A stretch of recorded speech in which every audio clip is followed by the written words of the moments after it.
আসসালামু আলাইকুম ভিউয়ার্স, কেমন আছেন সবাই? নিশ্চয়ই ভালো আছেন। অনেক দিন পরে আজ আমি আবার ছাদ বাগানে আসলাম।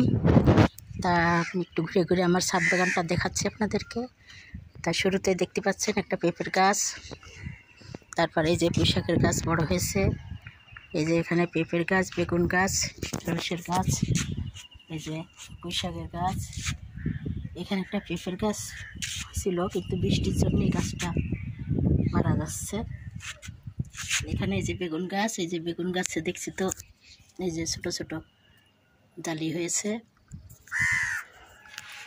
এখানে যে লাউয়ের বীজ লাগিয়েছি, তাই দেখুন পুঁইশাকের গাছ, এই যে পুঁইশাক ধরেছে, বেশ কয়েকবার কেটে খেয়েছি এখান থেকে। তারপরে এখানে যে আলুর গাছ লাগিয়েছি, 2 বস্তাতে যে আলুর গাছ দিয়েছি। তারপর মাশাআল্লাহ আলুর গাছও হয়েছে। সেখানে এই যে ধুমার গাছ আছে, ধুন্দলের গাছ। তারপরে এদিকে আমি আবার আসি, চারিদিকে ঘুরে ফিরে আপনাদেরকে দেখাচ্ছি। এই যে এখানে দেখুন একটা কলা গাছ লাগিয়েছি, আর তার পাশে 2টি পুঁইশাকের গাছ এমনি হয়েছে তা আছে। আর এখানে যে একটা পেঁপের গাছ, তার পাশে যে 2টা মরিচের চারা, আর এখানে যে মরিচের গাছ, সে সঙ্গে একটা কুলের গাছ। এখানে যে কুমড়ার বীজ দিয়েছি, এখানে মরিচের বীজ ছড়িয়েছি।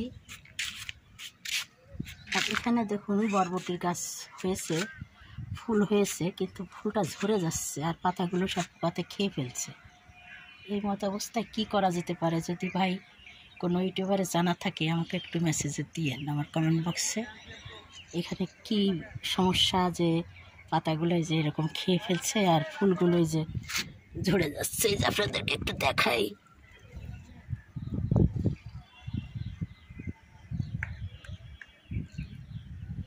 এই যে এরকমই ফুলগুলো সব এই যে ঝরে যাচ্ছে, ফলটা এই যে থেকে যাচ্ছে ভিতরে। কি সমস্যা আমি বুঝতে পারছি না।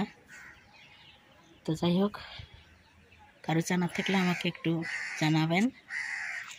এখানে পুঁইশাকের গাছ, এই যে বেগুনের গাছগুলোও কিন্তু ফুল ঝরে যাচ্ছে, বেগুন সেরকম চেহারা হচ্ছে না। আবার এই যে মরিচের গাছ দেখছেন পাতা কুকড়ায় যাচ্ছে, কেন বুঝতে পারছি না। আর এই যে এখানে করলার গাছ হয়েছে, ভালোই হয়েছে, জালিও এসেছে। এখানে একটা জালি দেখা যাচ্ছে, আর এদিকে একটা করলা বড় হয়েছে। আর এখানে কিছু ডাঁটা তুলেছিলাম, এখান থেকে ডাঁটা তুলে নিয়ে আমি আজ রান্না করব। এখানে আরও এই যে পুঁইশাকের গাছ, মরিচের গাছ, বেগুনের গাছ, ঢেঁড়সের গাছ, এই যে এখানে অনেক পুঁইশাকের গাছ, এখানে অনেক পুঁইশাকের গাছ। আর এখানে দেখুন বেগুনের গাছটা কেন এরকম লাল হয়ে যাচ্ছে, বেগুনের চালে আসছে, ফুল অনেক হচ্ছে কিন্তু ফুলগুলো সব ঝরে যাচ্ছে। এই যে গাছের ফুল একটাও নাই, সবগুলো ঝরেছে। এখানে কি দিলে কিসের অভাবে এরকম হচ্ছে আমি কিন্তু বুঝতে পারছি না। তারপরে এই যে এখানে মিষ্টি কুমড়ার গাছে লাগিয়েছি, আর এই যে ধুন্দলের গাছে ধুন্দল আসলোই না, গাছ খালি হয়েই যাচ্ছে। যাই হোক, এখানে যে বেগুনের গাছের চেহারা একটারও ভরে না। আর এই যে এখানে মিষ্টি কুমড়ার গাছ হয়েছে, ঢেঁড়সের গাছ আছে, এই যে ঢেঁড়সের গাছ কিন্তু ঢেঁড়স ধরে না। চারা অনেক দেখেছি, চেহারা সুন্দর হচ্ছে না গাছগুলোর।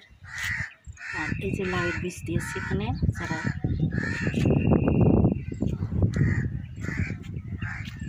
আর এই যে ভিউয়ার্স, আমি এখানে একটা ম্যাট তৈরি করেছি, শাকের বীজই ছড়াবো। তাই ম্যাটটা আছে, আপনারা ব্যবহার করতে পারেন। এটা আছে কোনো পোস্টার কাজে লাগে না, অচল হয়ে গেছে। সেই পোস্টারগুলো এইভাবে আমি তলে দিয়ে তারপরে এরপরে মাটি দিয়ে চারিদিকে ক্লিপ দিয়ে বেঁধে দিয়েছি, মাটি দিয়েছি, আর একটু ছিদ্র করে দিয়েছি চারিদিকে, যাতে করে পানিটা হলে গড়িয়ে চলে যায়। এখন আমি বীজ দিই নাই, মাটি একটু নরম আছে, বৃষ্টি হয়েছে পরপর কয়েকদিন, এত নরম মাটিতে বীজ দিলে বীজ চারা বেরোবে না। তা আমি মাটিগুলো একটু রোদ হলে শুকিয়ে ঝরঝরি করে তারপরে ডাঁটার বীজগুলো আমি বপন করব। এই যে এখানে আরেকটা পেঁপের চারা, সেই সঙ্গে যে ভিতরে পোশাকের গাছ হয়ে যে বড় হয়ে গেছে।